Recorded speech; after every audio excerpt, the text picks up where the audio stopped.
మేడారంలో ఏర్పడిన ట్రాఫిక్ సమస్యకు వీఐపీలే ప్రధాన కారణమని మంత్రి సీతక్క స్పష్టం చేశారు. ఒక్కో వీఐపీ సుమారుగా 50 వాహనాలతో మేడారానికి రావడంతో ఆర్టీసీ బస్సులను నిలిపివేయాల్సిన పరిస్థితి ఏర్పడిందని ఆమె తెలిపారు. ట్రాఫిక్ సమస్య మొదలైందని మంత్రి పేర్కొన్నారు. అధికారికంగా 10,000 లోపు వీఐపీ పాసులు మాత్రమే జారీ చేసినప్పటికీ కూడా కొంతమంది సొంతంగా ముద్రలు వేసుకుని పాసులు తయారు చేసుకుని వచ్చినట్లు ఆమె వెల్లడించారు. కొంతమంది వీఐపీలు ఏకంగా 200 మందిని తమ వెంట తీసుకొచ్చారని, వారి వాహనాల రద్దీ వల్లే మేడారంలో తీవ్ర ఇబ్బందులు తలెత్తాయని మంత్రి సీతక్క అన్నారు. వీఐపీ వాహనాల నియంత్రణ లేకపోవటమే ట్రాఫిక్ జామ్ను కారణమైందని ఆమె స్పష్టం చేశారు.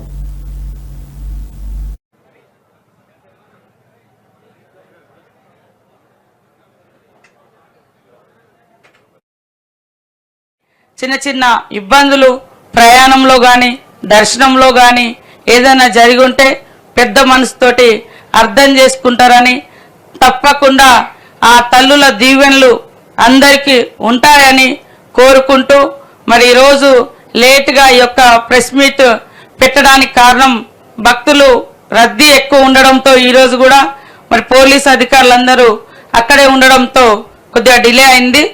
అయినా కూడా మీ అందరితో ఖచ్చితంగా ఈ యొక్క గొప్పతనం, తల్లుల యొక్క గొప్పతనం బయటి సమాజానికి, బయటి రాష్ట్రాలకు విస్తృతంగా వెళ్ళడం జరిగింది. కాబట్టి ఈ యొక్క జాతరను విజయవంతం చేయడంలో కృషి చేసినటువంటి ప్రతి ఒక్కరికి పేరు పేరున హృదయపూర్వక నమస్కారాలు, ధన్యవాదాలు తెలియజేస్తూ సెలవు తీసుకుంటున్నాను.